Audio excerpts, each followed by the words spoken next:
Hi, this is Ted. My school number is SO341013. Leana, and I'm junior. Leana went, what your doctor won't disclose.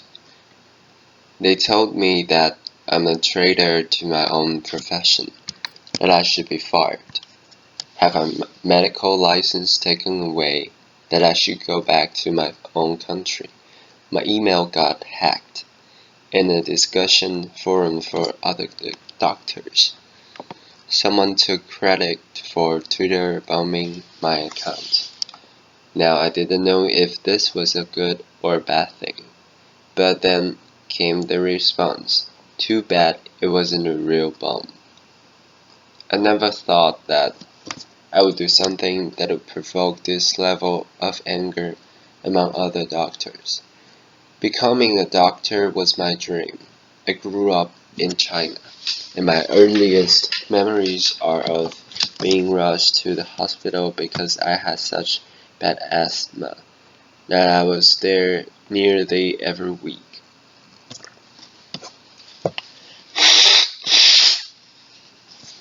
I had this one doctor, Dr. Sam, who always took care of me. She was about the same age as my mother. She had this wild curly hair, and she always wore these bright yellow flowery dresses. She was one of those doctors who, if you fell and you broke your arm, she would ask you why you weren't laughing because it's your humorous. Get it? See, you're grown. But she'd always make you feel better after having seen her. Well, we all have that childhood hero that we want to grow up to be just like, right? Well, I wanted to be just like Dr. Sam. When I was 8, my parents and I moved to the US, and ours became the typical immigrant narrative. My parents cleaned hotel rooms and washed dishes and pumped gas so that I could pursue my dream. Well, eventually I learned enough English, and my parents were so happy the day that I got into medical school and took my oath of healing and service. But then one day everything changed. My mother called me to tell me that she wasn't feeling well. She'd had a cough that wouldn't go away. She was short of breath and tired. Well, I knew that my mother was someone who never complained about anything. For her to tell me that something was the matter, I knew something had to be really wrong. And it was we found out that she had stage 4 breast cancer that by then had spread to her lung, her bones, and her brain. My mother was brave, though, and she had hope. She went through surgery and radiation and was on her third round of chemotherapy when she lost her address book. She tried to look up her oncologist's phone number on the internet and she found it, but she found something else too. On several websites, he was listed as a highly paid speaker to a drug company, and in fact often spoke on half of the same chemo regimen that he had prescribed her. She caught me in a panic, and I didn't know what to believe. Maybe this was the right chemo regimen for her, but maybe it wasn't. It made her scared and it made her doubt. When it comes to medicine, having that trust is a must. And if that trust is gone, then all that's left is fear.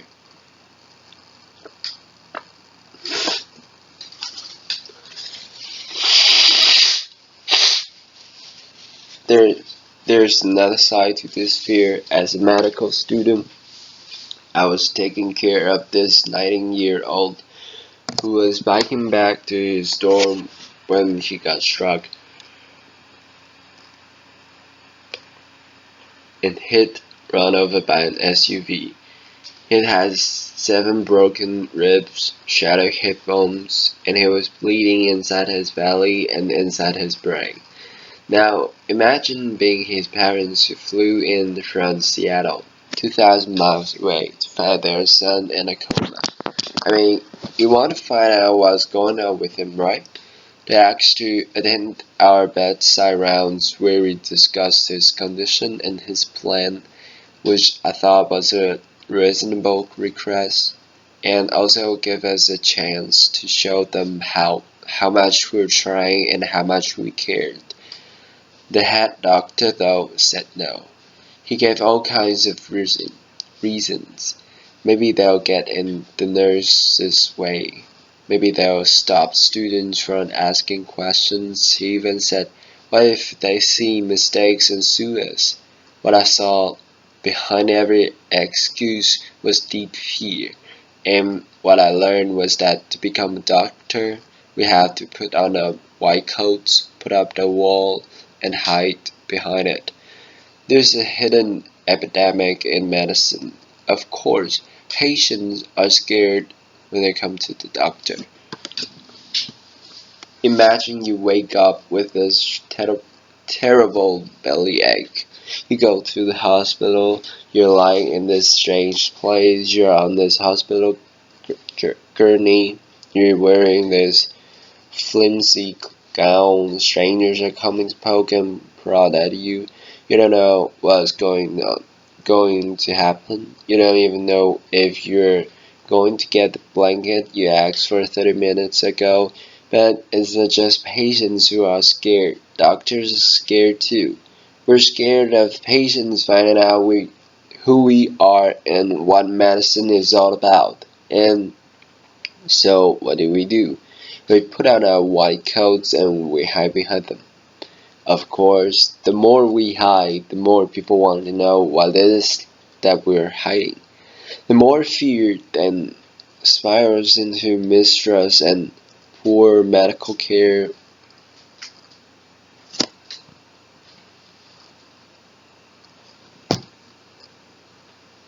We don't just have a fear of sickness, we have sickness of fear. Can we bridge this disconnect between what patients need and what doctors do? Can we overcome the sickness of fear? Let me ask you differently. If hiding isn't the answer, what if we did the opposite? What if doctors were to become totally transparent with their parents?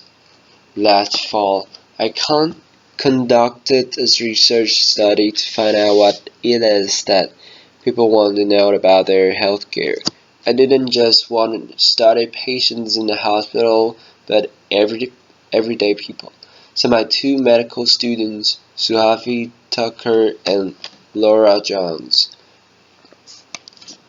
literally took their research to the street. They went to banks, coffee shops, senior centers, Chinese restaurant, and train station. What did they find? Well, when we asked people what do you want to know about your healthcare, people responded with what they want to know about their doctors because people understand healthcare to be the individual interaction between them and their doctors. When we asked what do you want to know about your doctors, people gave 3 different answers. Some want to know that their doctors compete competent and certified to practice medicine. Some want to be sure that their doctor is unbiased and is making decisions based on evidence and science, not on who pays them. Surprisingly to us, many people want to know something else about their doctors. Jonathan, a 28-year-old law student, said he wants to find someone who is comfortable with LGBTQ patients and specializes in LGBT health. Serena, a 32-year-old accountant,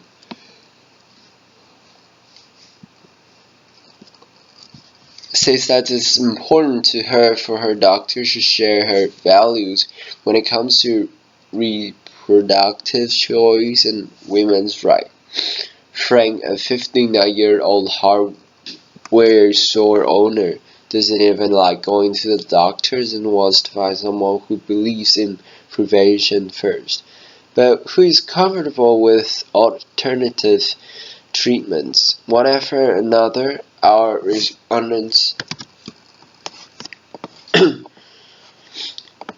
Our respondents told us that the doctor-patient relationship is a deeply intimate one. Sorry.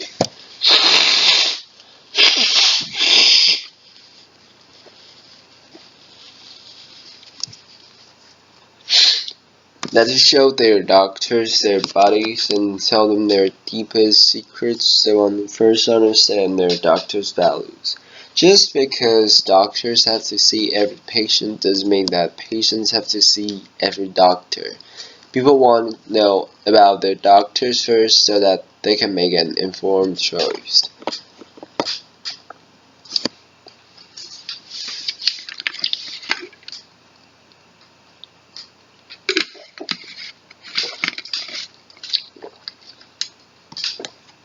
As a result of this, I formed a campaign, Who's My Doctor?, that calls for total transparency in medicine.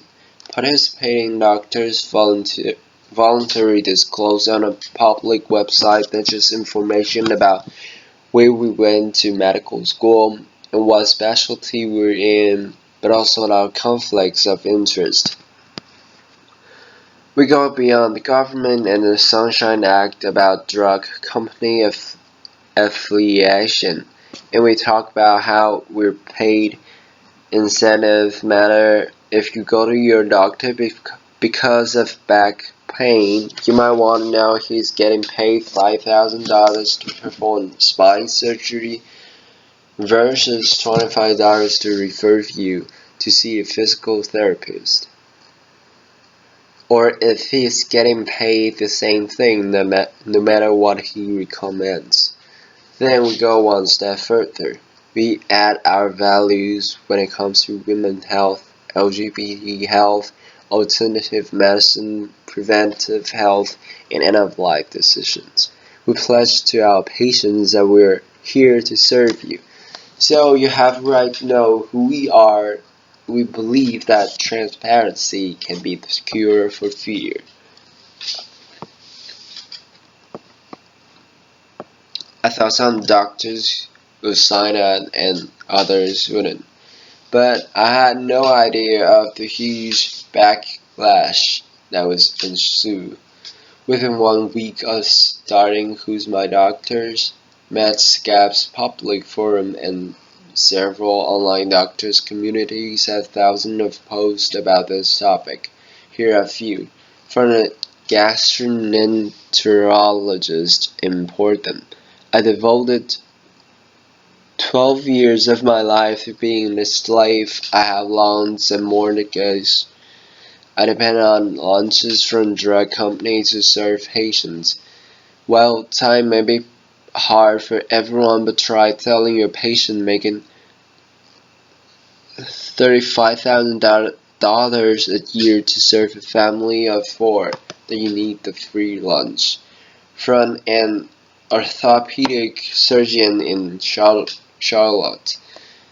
I found it an invasion of my privacy to disclose where my income comes from. My patients don't disclose their incomes to me, but your patient's source of income don't affect their health. From a psychiatrist in New York City, pretty soon we'll have to disclose whether we prefer cats to dogs, what model of car we drive, and what toilet paper we use, where how you feel about Toyotas or Continental won't affect your patient's health, but your views on a woman's right to choose and preventive medicine and end-of-life decisions just might. And my favorite, from in Kansas City cardiologist, more government mandate stuff. Dr. Wen needs to move back to her own country. Well, two pieces of good news. First of all, this is meant to be voluntary and not mandatory. And second of all, I'm American and I'm already here. Laughter, applause. Within a month, my employers were getting calls asking for me to be fired. I received mail at my undisclosed home address with threats to connect the medical board to sanction me. My friend and family urged me to quit this campaign. After the bomb threat, I was done. But then I heard from patients over social media, a three chat, which I learned what that was by them, generated 4.3 million impressions, and thousands of people wrote it to encourage me to continue. They wrote with things like, if others are doing something they're that ashamed of, they shouldn't be doing it. Elected officials have to disclose campaign contribution. Lawyers have to disclose conflicts of interest. Why shouldn't doctors? And finally, many people wrote and said, let us patients decide what's important when we're choosing a doctor. In our initiated trial, over 300 doctors have taken the total transparency pledge.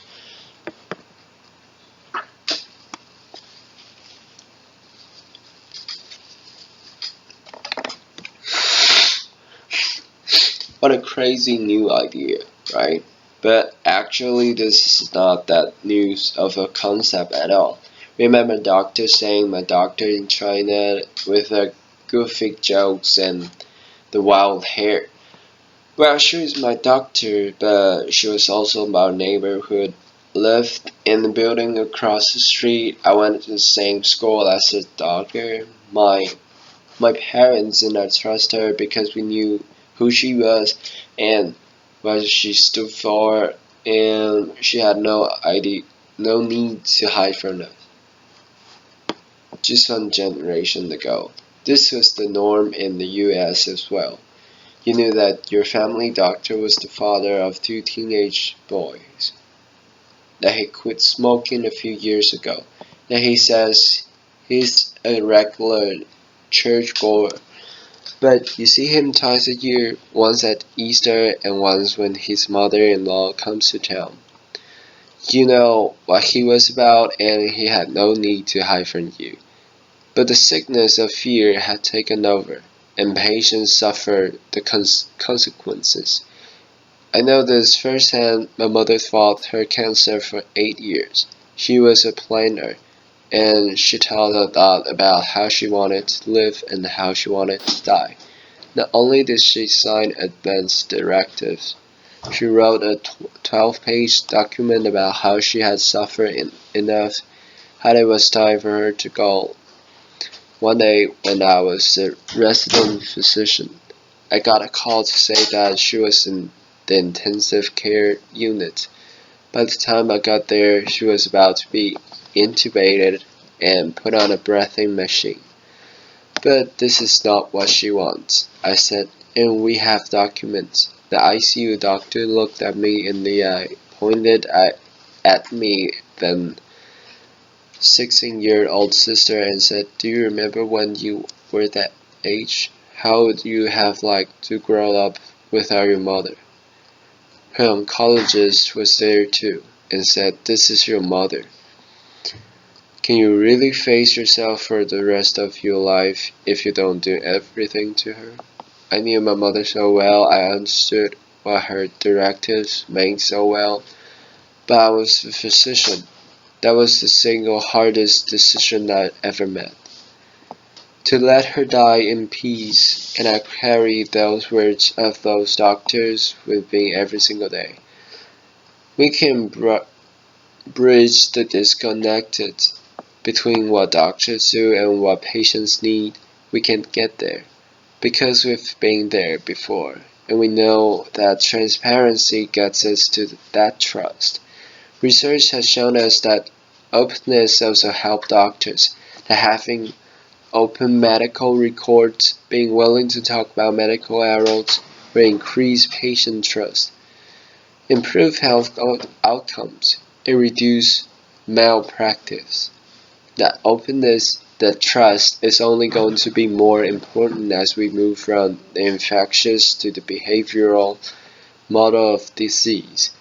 Bacteria may not care so much about trust and intimacy, but for people to tackle the hard lifestyle choices, to address issues like smoking cessation, blood pressure management, and diabetes control, well, that requires us to establish trust.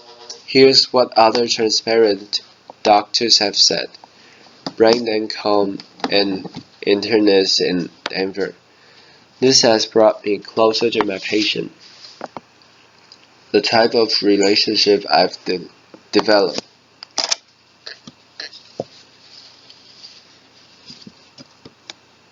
That's why I entered medicine. Aaron Stubble, an internist in Denver. I tell my patients that I'm totally open with them. I don't hide anything from them. This is me. Now tell me about you. We're in this together. Mei Guyan, a family physician in Houston. My colleagues are astounded by what I'm doing. They asked me how I could be so brave. I said, I'm not being brave, it's my job. I leave you today with the final thought. Being totally transparent is scary. You feel naked, exposed, and vulnerable.